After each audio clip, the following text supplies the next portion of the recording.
एक गरीब आदमी था। एक दिन वह राजा के पास गया और बोला, महाराज, मैं आपसे कर्ज मांगने आया हूँ। कृपा कर आप मुझे 5,000 रुपये दे दें। मैं 5 महीने के अंदर आपके रुपए वापस कर दूंगा।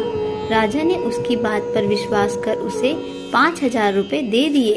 5 महीने बीत जाने के बाद भी जब उस व्यक्ति ने राजा के 5,000 रुपये नहीं लौटाए, तब राजा को मजबूरन उसके घर जाना पड़ा, लेकिन वहाँ वह व्यक्ति नहीं मिला।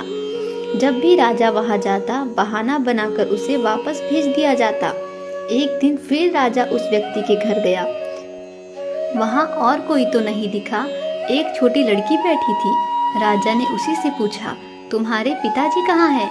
लड़की बोली, पिताजी स्वर्ग का पानी रोकने गए हैं। राजा ने फिर पूछा, तुम्हारा भाई कहाँ है?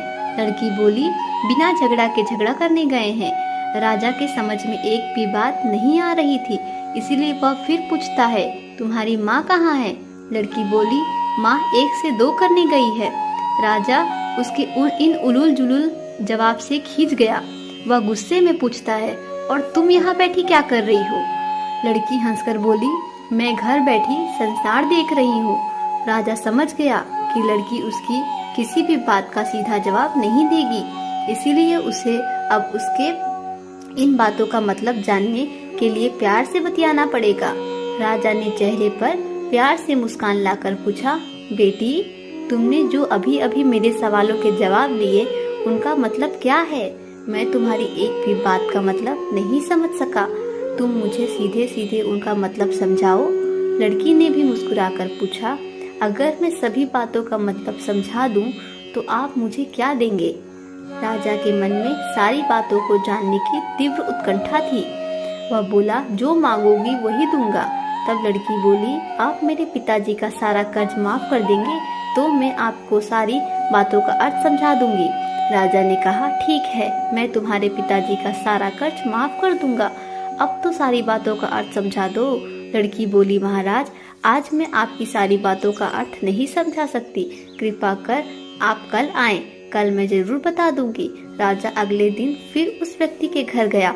आज वहाँ सभी लोग मौजूद थे। वह आदमी, उसकी पत्नी, बेटा और उसकी बेटी भी। राजा को देखते ही लड़की पूछी, महाराज, आपको अपना वचन याद है ना? राजा बोला, हाँ, मुझे याद है। तुम अगर सारी बातों का अर्थ बता दो तो मैं तुम्हारे पिताजी का सारा कर्ज माफ कर दूंगा। लड़की बोली, सबसे पहले मैंने यह कहा था कि पिताजी स्वर्ग का पानी रोकने गए हैं। इसका मतलब था कि वर्षा हो रही थी और हमारे घर की छत से पानी टपक रहा था। पिताजी पानी रोकने के लिए छत को छाव बना रहे थे, यानी वर्षा का पानी आसमान से ही गिरता है और हम लोग तो यही मानते हैं कि आसमान में ही स्वर्ग है। बस पहली बात का यही अर्थ है। दूसरी बात मैंने कही थी कि भैया बिना झगड़ा के झगड़ा करने गए हैं। इसका मतलब था कि वे रेंगनी के कांटे को काटने गए थे।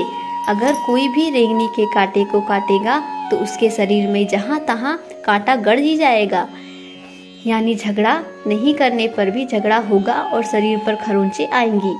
राजा उसकी बातों से सहमत हो गया। वह मन ही मन उसकी चतुराई की प्रशंसा करने लगा। उसने उत्सुकता के साथ पूछा, और तीसरी चौथी बात का मतलब बेटी? लड़की बोली, महाराज, तीसरी बात मैंने कही थी कि माँ 1 से 2 करने गई है।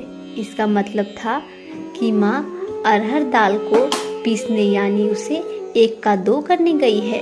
अगर साबुत दाल को पीसा जाए तो 1 दाना का 2 भाग हो जाता है, यानी यही था 1 का 2 करना।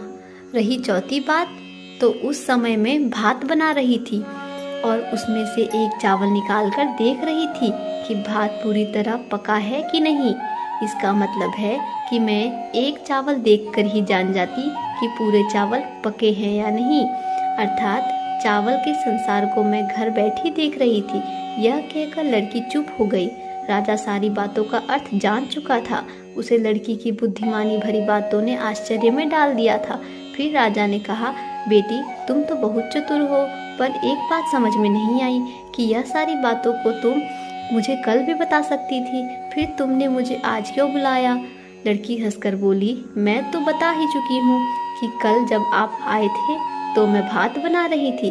अगर मैं आपको अपनी बातों का मतलब समझाने लगती तो भात गीला हो जाता या जल जाता तो माँ मुझे ज़रूर पीटती। फिर घर के में कल कोई भी नहीं था। अगर मैं इनको बताती कि आपने कर्ज माफ़ कर दिया है तो ये मेरी बात का विश्वास नहीं करते। आज स्वयं आपके मुंह से सुनकर कि आपने कर्ज माफ़ कर दिया है, जहाँ इन्हें इसका विश्वास हो जाएगा वहीं खुशी भी होगी।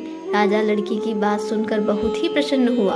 उसने अपने गले से मोतियों की माला निकाल उसे देते हुए कहा, बेटी यह लो अपनी चतुराई का पुरस्कार। तुम्हारे पिताजी का कर्ज तो मैं माफ़ी कर चुका हूँ। अब तुम्हें या तुम्हारे घर वालों को मुझसे बहाना नहीं बनाना पड़ेगा।